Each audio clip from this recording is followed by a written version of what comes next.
Cao mười muối. Tổ à. Có thọ nữa.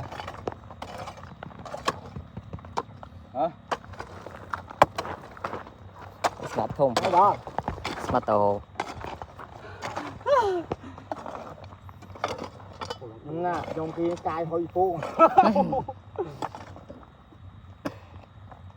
Trong kia cài nè, cái tàu khó gì. Nó bom nhẹ tuốt.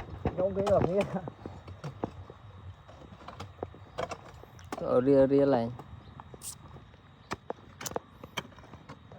Họ đá ra. Đá ba luôn nào. Không mò hổ.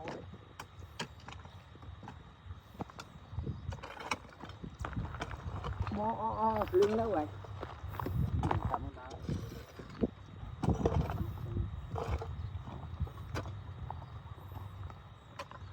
Chẳng hát tụi thưa tí à.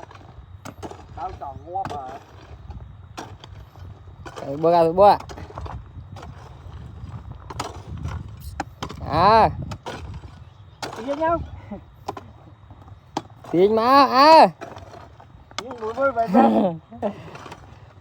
Cho em trang coi mưa. Dạ. Xẻ ra đại chạy đó em cha. Con con tao chụp vậy ta là vậy ta ba phải chưa đấy á. Ê, cái chập lại á. Là con lượt khó mà nó à. Đúng đó. Tôi ba tao phải xem kia thì ai phục tô à. Mấy thằng phục tô chơi cho đó.